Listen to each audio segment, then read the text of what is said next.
ಎಲ್ಲರಿಗೂ ನಮಸ್ಕಾರ. ಬನ್ನಿ, ಇವತ್ತು ನಾವು ಸಮಯದ ಹಿಂದೆ ಪ್ರಯಾಣಿಸೋಣ, ನೇರವಾಗಿ 10ನೇ ಶತಮಾನಕ್ಕೆ. ಅಲ್ಲಿ ಕನ್ನಡದ ಆದಿಕವಿಯಾನ ಪಂಪನ ಮಹಾಕಾವ್ಯದಲ್ಲಿ ಬರುವಂತಹ ಒಂದು ಅಹಂಕಾರ ಮತ್ತು ಸೇಡಿನ ಅತ್ಯಂತ ಶಕ್ತಿಶಾಲಿ ನಾಟಕೀಯ ದೃಶ್ಯವನ್ನ ಒಟ್ಟಿಗೆ ನೋಡೋಣ. ಕೆಮ್ಮೆನ್ನೆ ಮೀಸೆ ಒತ್ತೆನೆ ಅಂದ್ರೆ ನಾನು ಸುಮ್ನೆ ಮೀಸೆ ತಿರುವಿದ್ದೇನೆಯಾ ಅಂತ. ಅಬ್ಬಾ, ಎಂಥ ಒಂದು ಮಾತು, ಒಂದು ಸಣ್ಣ ವಾಕ್ಯ, ಆದರೆ ಅದರಲ್ಲಿರೋ ಕೋಪ, ಆವೇಶ, ನೋವು ಎಷ್ಟಿದೆ ಅಲ್ವಾ? ಯಾಕೆ ಒಬ್ಬ ವ್ಯಕ್ತಿ ಈ ಮಾತನ್ನ ಹೇಳ್ತಾನೆ? ಯಾವ ಘಟನೆ ಇಂಥದ್ದೊಂದು ತೀವ್ರ ಸಂಘರ್ಷಕ್ಕೆ ದಾರಿ ಮಾಡಿಕೊಡ್ತು? ಬನ್ನಿ, ಈ ಕಥೆಯ ಮೂಲಕ್ಕೆ ಹೋಗಿ ನೋಡೋಣ.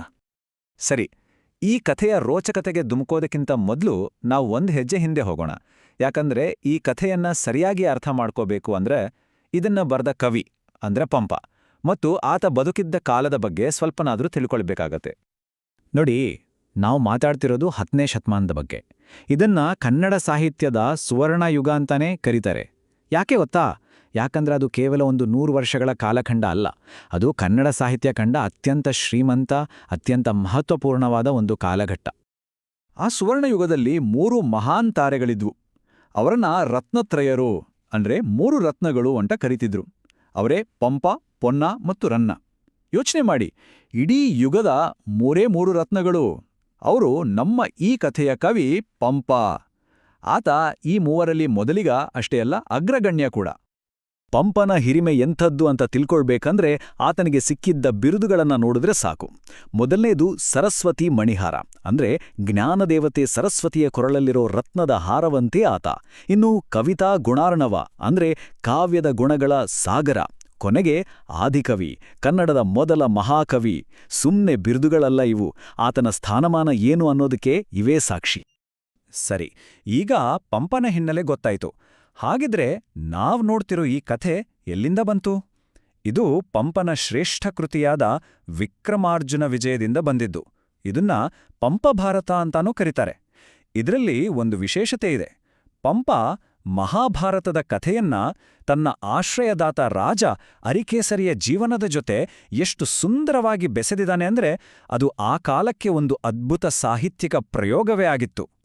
ಸರಿ, ಪಂಪನ ಬಗ್ಗೆ ಸಾಕಾಯ್ತು. ಈಗ ನೇರವಾಗಿ ಕಥೆಯೊಳಗೆ ಹೋಗೋಣ. ನಮ್ಮ ಕಥೆಯ ಮುಖ್ಯ ಪಾತ್ರ ದ್ರೋಣ.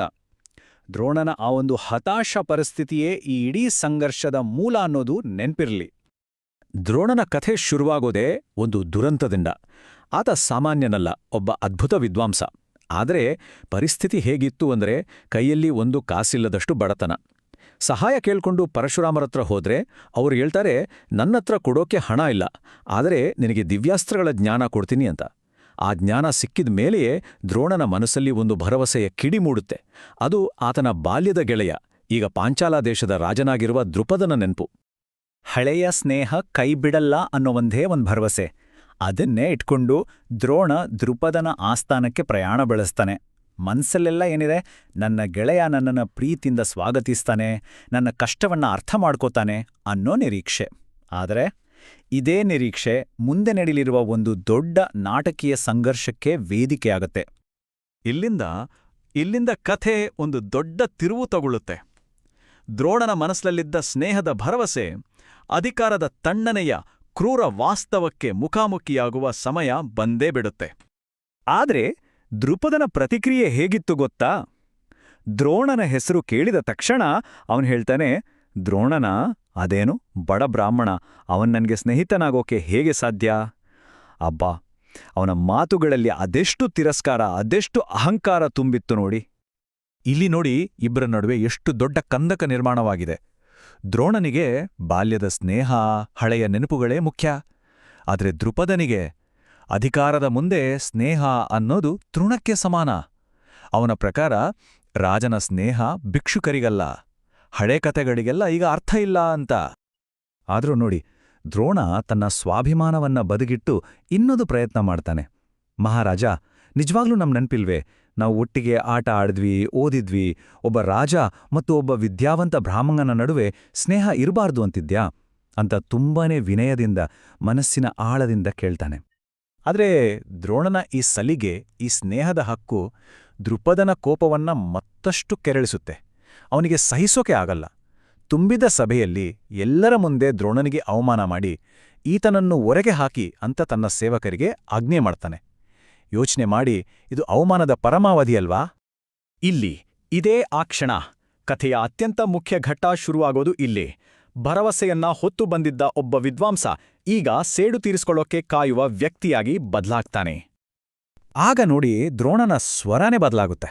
ಅಲ್ಲಿವರೆಗೂ ಇದ್ದ ವಿನಯ ಮಾಯವಾಗಿ ಅವನೊಳಗಿದ್ದ ತೀಕ್ಷ್ಣ ಬುದ್ಧಿ ಹೊರಬರುತ್ತೆ. ರಾಜನ ಮುಖ ನೋಡಿ ಹೇಳ್ತಾನೆ, ಏನು ನಿನ್ನ ಸಂಪತ್ತು? ಈ ಸಂಪತ್ತು ಚಂಚಲ. ಅದು ಒಂದು ಕ್ಷಣದ ನಗುವಿನ ಹಾಗೆ, ಜೂಜುಕೋರನ ಅದೃಷ್ಟದ ಹಾಗೆ, ಅಥವಾ ನೀರಿನ ಮೇಲೆ ಬರದ ಅಕ್ಷರದ ಹಾಗೆ. ಯಾವಾಗ ಬರುತ್ತೋ ಯಾವಾಗ ಹೋಗುತ್ತೋ ಗೊತ್ತಾಗಲ್ಲ ಅಂತ ನೇರವಾಗಿ ರಾಜನ ಅಧಿಕಾರಕ್ಕೆ ಸವಾಲ್ ಹಾಕ್ತಾನೆ. ಅವಮಾನ, ಕೋಪ, ನೋವು ಎಲ್ಲವೂ ಸೇರಿ ದ್ರೋಣನ ಮನಸ್ಸು ಕುದೀತಾ ಇರುತ್ತೆ. ಆಗ ಆ ತುಂಬಿದ ಸಭೆಯ ಮಧ್ಯದಲ್ಲೇ ಅವನು ಒಂದು ಭಯಂಕರವಾದ ಶಪಥವನ್ನ ಮಾಡ್ತಾನೆ.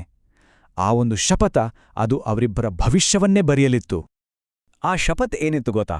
ಕೇಳು ದ್ರುಪದ್, ನಾನು ಪ್ರತಿಜ್ಞೆ ಮಾಡ್ತೀನಿ, ಒಂದಲ್ಲ ಒಂದು ದಿನ ನನ್ನ ಶಿಷ್ಯರಿಂದಲೇ ನಿನ್ನನ್ನು ಸೆರೆಹಿಡಿಸಿ ಹಗ್ಗದಿಂದ ಕಟ್ಟಿ ನನ್ನ ಕಾಲ್ಮುಂದೆ ಎಳೆದು ತರಿಸ್ತೀನಿ.